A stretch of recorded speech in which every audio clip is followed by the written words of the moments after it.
ഞാനും പരമേശ്വരനും പിന്നെ അവന്റെ കുഞ്ഞനിയത്തിയും. ഓ, വല്ലാത്തൊരു ജീവിതമായിരുന്നു അത്. സങ്കടങ്ങളില്ല, സന്തോഷം മാത്രം. പേടിയേ ഇല്ല. എന്തു വന്നാലും കയറി നിൽക്കാൻ വീരഭദ്രൻ എന്ന വൻമരത്തിന് തണലുണ്ട് എന്ന ധൈര്യമാണ് ഞങ്ങളെ വളർത്തിയത്. ഞാൻ പറഞ്ഞില്ലേ, ഉണർന്നെഴുന്നേറ്റാൽ കണ്ണും തിരുമി ഒരൊറ്റ ഓട്ടമാണ് പരമേശ്വരന്റെ അടുത്തേക്ക്. പിന്നെ പല്ലുതേപ്പും കുളിയെല്ലാം അവിടെയാ. കുളിയെന്ന് പറഞ്ഞാൽ എങ്ങനെയാ? ഒരു ഭാഗത്ത് ഒരു വലിയ തൊട്ടി കെട്ടിയിട്ടുണ്ട്. തൊട്ടിന്നാ അന്ന് പറയുന്നത്. നമ്മുടെ ടാങ്ക് തന്നെ. എന്നെയും പരമേശ്വരനെയും അതിനടുത്ത് കൊണ്ടുപോയി നിർത്തും. കുളിപ്പിക്കുന്നത് ആരാന്നറിയോ? ഇവിടുന്ന് ആഹാരം കഴിക്കാത്തതിൽ എന്തോ സംശയമുണ്ടെന്ന് നീ പറഞ്ഞില്ലേ, ആ ദ്രൗപദി അമ്മ എന്നെ. കുളി കഴിഞ്ഞ പിന്നെ വയറ് നിറയെ ഭക്ഷണം, പിന്നെ കളി, കുരുത്തക്കേട്, കുത്തിമറയല്. നേരെ സന്ധ്യയാകാതെ തിരിച്ച് വീട്ടിൽ കയറില്ല. സത്യത്തിൽ എന്നെ വളർത്തിയത് ഈ ദ്രൗപദി അമ്മയാണ്. പരമേശ്വരൻ എന്റെ കൂടപ്പിറപ്പാണ്. കിരണും അഞ്ജനയും എനിക്ക് ആകാശിനെയും മോളെ പോലെയാണ്.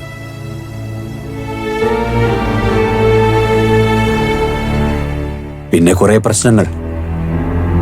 അവർക്ക് കുടുംബത്തോടെ ഈ നാട്ടിൽ നിന്ന് പോകേണ്ടി വന്നു. പിന്നതെ ഇപ്പോഴാ എല്ലാരും കാണുന്നത്. അതിന്റെ ഒരു സന്തോഷവും ത്രില്ലും എത്രത്തോളം ഉണ്ടെന്ന് മോക്ക് പറഞ്ഞാൽ മനസ്സിലാവില്ല. എനിക്ക് മനസ്സിലാവും ബാലമാമേ.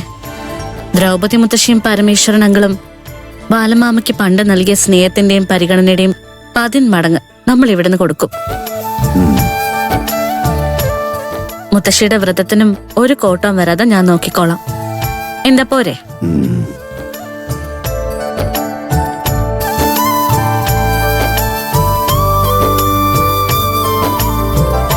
എനിക്ക് ജീവിതത്തിൽ ദ്രൗപദി അമ്മയ്ക്ക് തിരിച്ചു കൊടുക്കാൻ പറ്റുന്നത് ഇങ്ങനെ ചിലത് മാത്രമാ.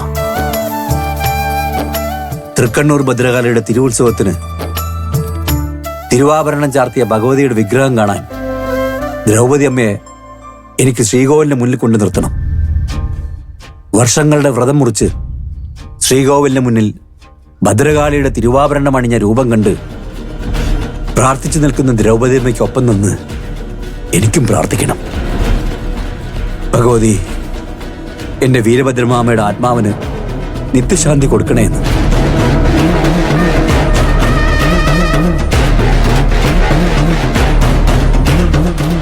എന്താണൊരു ചർച്ച? ശ്രീരശ്മി വന്നിട്ടുണ്ടെന്നും പറഞ്ഞേ കൃഷി ഓഫീസർ വിളിച്ചായിരുന്നു. വെച്ച് താമസിച്ചാലേ നാട്ടുകാർ കൊണ്ടുപോകും. അതുകൊണ്ട് കയ്യോടെ 50 മൂട് ഞാൻ ഇഞ്ഞു പൊക്കി. ശ്രീരശ്മിയോ? അതാരാ? പുതിയൊരിനം ചേമ്പൻ മുത്താ മോളെ. അയ്യോ, ശ്രീരശ്മിയെ പൊക്കി എന്നൊക്കെ പറഞ്ഞപ്പോ ഞാൻ പേടിച്ചു പോയല്ലോ. ചേച്ചി ഒന്നിങ്ങോട്ട് വരുവോ? ഒരു അത്യാവശ്യ കാര്യമുണ്ട്. ബാലമാമേ, ബാക്കി കഥ പിന്നെ പറഞ്ഞു തരണേ. ആ കഥ കഴിഞ്ഞു. 2ാം ഭാഗം ഇവിടെ ആയിരപ്പറയിൽ ദ്രൗപദി അമ്മയും പരമേശ്വരനും വന്നിടത്തുനിന്ന് തുടങ്ങിയിട്ടേ ഉള്ളൂ. ആ കഥ കണ്ടറിയാം.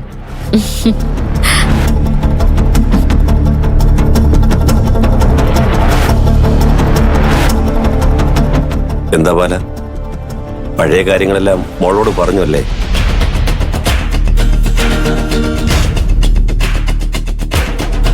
ഇല്ല, പറയാവുന്നതും അറിയേണ്ടതും മാത്രം പറഞ്ഞു.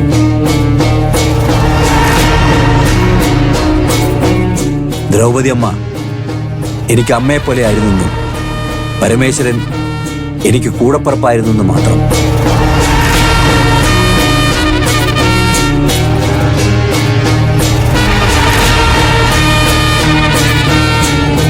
അതിനുശേഷമുള്ള ആ നശിച്ച ദിവസം അതിവിടെ ആരും അറിയാൻ പാടില്ലല്ലോ.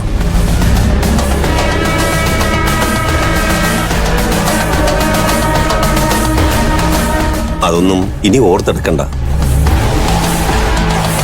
മറന്നാലല്ലേ ഓർത്തെടുക്കേണ്ട ആവശ്യമുള്ളൂ.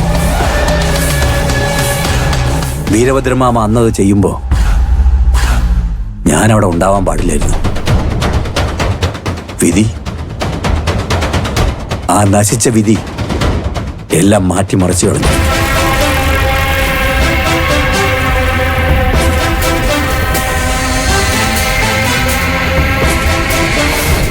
2, 3, 4, 5, 6, 7, 8, 9, 10, 11, 12, 13, 14, 15, 16, 17, 18, 19, 20, 21, 22, 23, 24, 25, 26, 27, 28, 29, 30, 31, 32, 33, 34, 35, 36, 37, 38, 39, 40.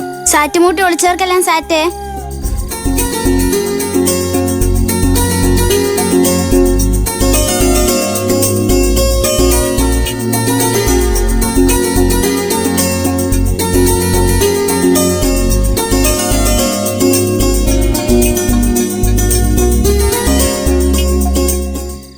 ഞാൻ പറയുന്ന ഒന്ന് കേക്ക്. ഇത് ഭദ്രകാളിയുടെ തിരുവാഭരണമാണ്. ഇതെടുത്താൽ അത് പ്രശ്നമാവും.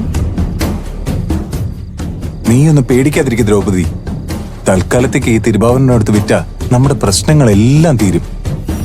വേറെ വഴിയില്ല.